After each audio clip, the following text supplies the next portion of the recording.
We spent a whole unit on confidence intervals. Remember, this is where we start making inferences about the population. Probability does that too, but when we get to a confidence interval, we don't know what the population mean is. So we want to give a point estimate from our sample, whether it's a proportion, whether it's a mean, whether it's a variance. We want to give a point estimate, and then we want to make an interval so that we can be confident that that population parameter will fall in that interval. So if I wanted to figure out the average, if I'm going to like take a sample in here and I'm going to figure out the population average for all kids taking a statistics final, and I'm going to base it on just you guys. And the average in this class turns out to be an 85. So if I say the whole population will have an average of 85, I really have to be right on that dot. But if I have a little margin of error, maybe 5 points left to the right, and I say on the average, the population average will be between 80 and 90, wouldn't I have a better chance of hitting that rather than 1 point? So that's why we build the confidence interval. And we want to be a certain percent confident that that will happen. Anything like medical, remember, they have the highest confidence. And they get a little bit more wiggle room in there as we build our confidence intervals. So we started with this, and I understand that your review didn't have the statement. It doesn't say that on yours. Okay, I apologize. It should say this on yours. I don't know why it didn't. I had to change a lot of the course to fit the new book, and I put it out there. I don't know how I got it and you didn't, but the other class told me that wasn't there, so I should be able to give you previous information about the population, and we should be able to do a z-score. If you did a t-score with this, I understand that you did a t-score, but you should have been able to do a z-score because we have previous population standard deviation. Otherwise, we probably did a t-score. Remember the difference. The z, we know the population standard deviation. The t, we don't.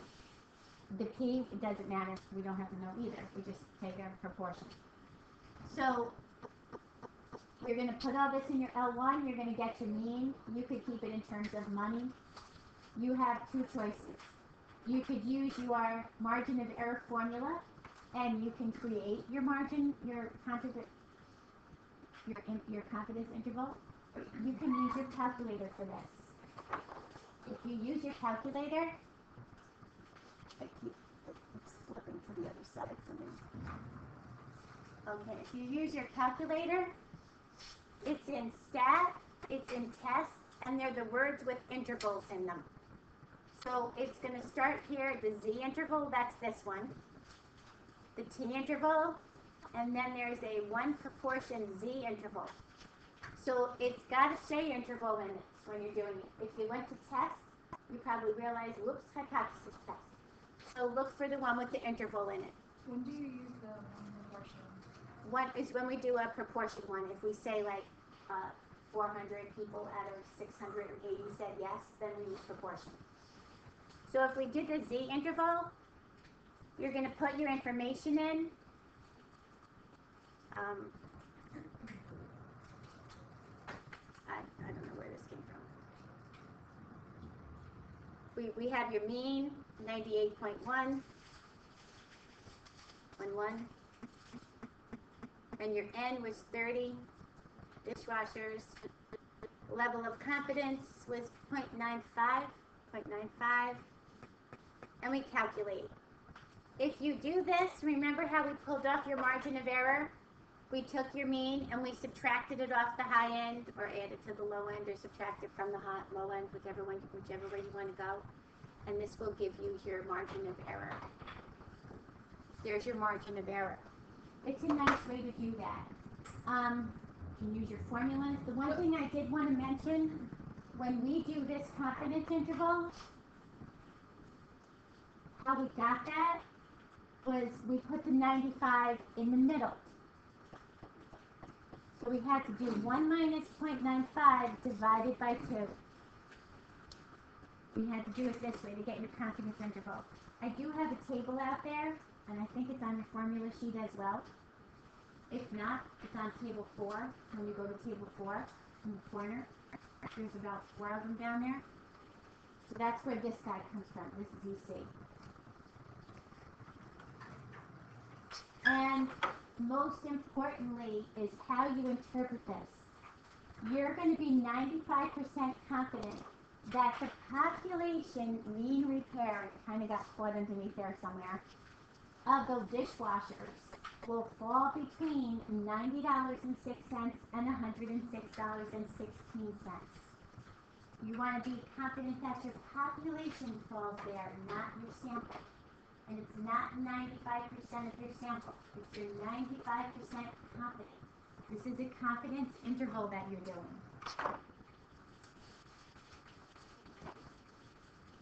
Then we had one where you had to find the end. You had to find out if we gave you this information and we told you we wanted to be within not $10 for the population. There's your margin of error. What would it require? What sample size would this require? And I gave you the formula for N. It's the same as your margin of error formula, it's just transformed. Just square it. You got to square it. And then remember, you have to round up.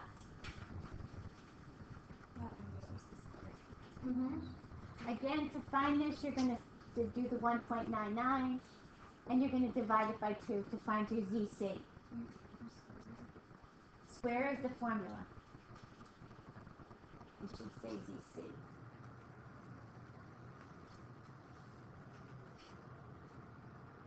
Okay? Here's a T one, a T distribution. We know it's a T because we're going to find the sample mean and the sample standard deviation. In the notes, I gave you a little flow chart to use to figure out if it's a T or a Z.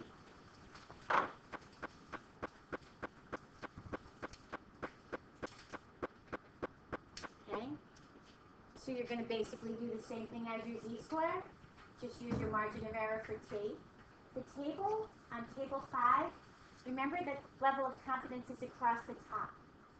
And so it makes life a lot easier for table. I love table 5 just because, first of all, it's all in one page. You don't have to flip anything over. It's all positive. And you're going to use the positive TC anyway.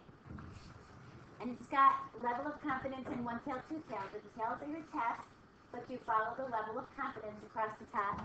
Your degrees of freedom down the side. And you find your TC. Again, you could use your calculator. If on the test you use your calculator, I need to see your calculator set.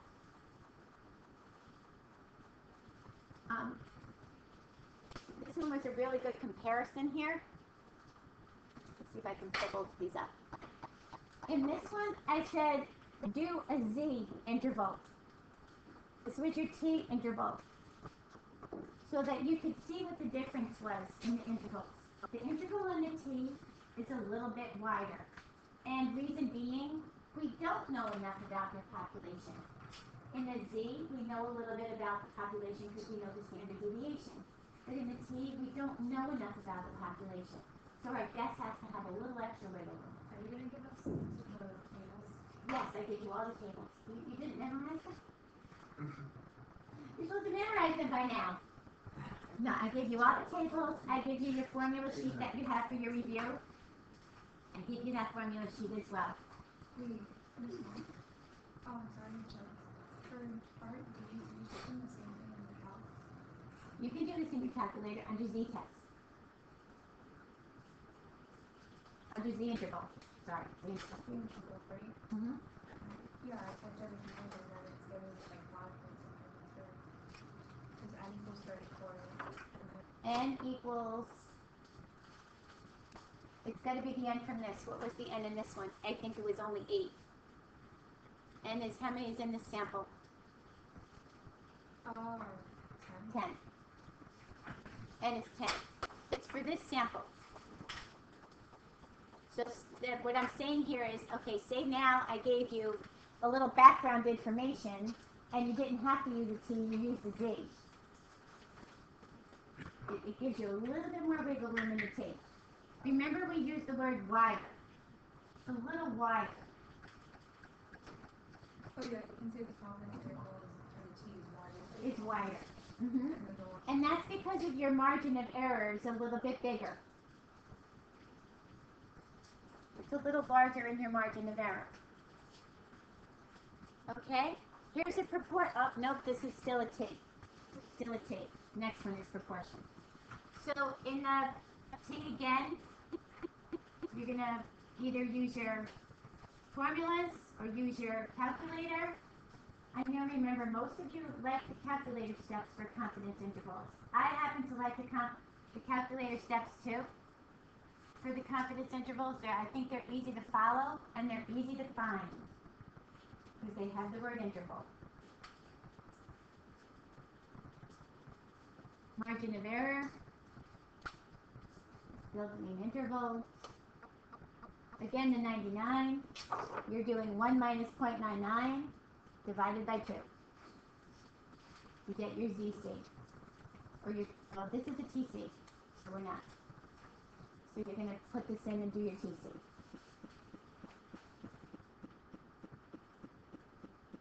Actually, you don't have to put this in at all for your TC, unless you use inverse T. If you use inverse T, you have to put that in. If you use your table, you don't. But if you use inverse T, you have to do that. The next one was a proportion one. This was nice because this gave you the X and it gave you the N. This is your point estimate, P hat. I have to estimate my population proportion based on my sample proportion. I need a place to start my confidence interval. I need a place in the middle. So that's where we start. Now this lends itself very nicely to your calculator, not your formula. Your formula requires a p hat. So you just perform part over whole, x over n, and you get your p hat. If you use your calculator, you need the x, you need the n. Now in reverse, if it gave you a percentage, say it said 34%, were concerned about getting the flu, and you used your calculator, you had to take 34% of your total n to find your x. Remember, it doesn't take a decimal, so you're going to have to round. Okay? Okay, so you're going to have to just play with that a little bit if you use your calculator. Your formula requires a p hat, your calculator requires the x and the n. And again, your minimum sample size, anything with a z, we find your minimum sample size, not a t. Because we don't know enough about your population. Minimum sample size again, make sure you square it, make sure you round up.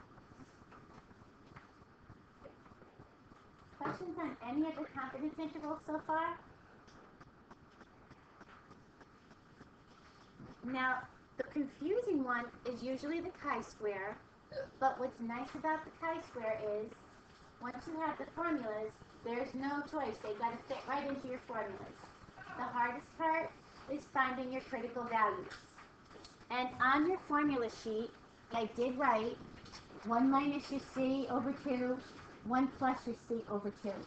Remember, we did the 1 minus your C over 2 because this was what we normally did.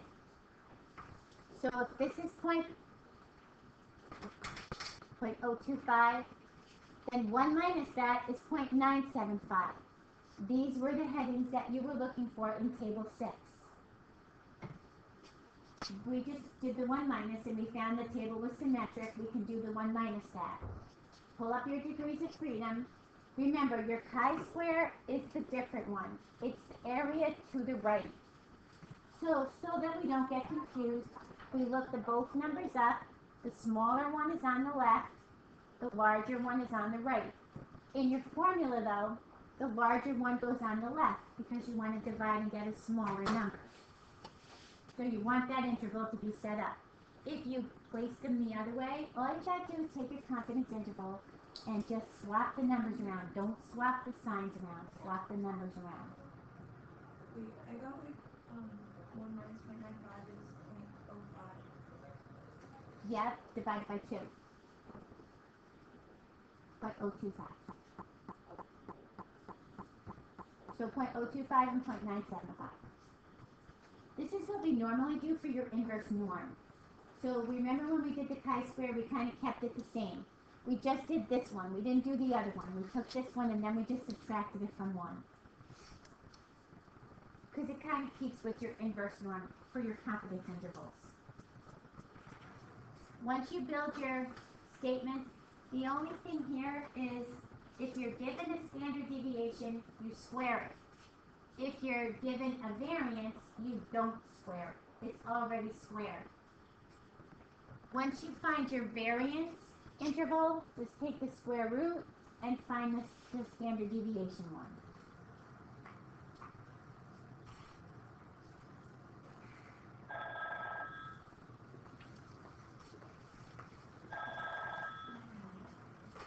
Hello, Mr. Brown? Yes. Yes.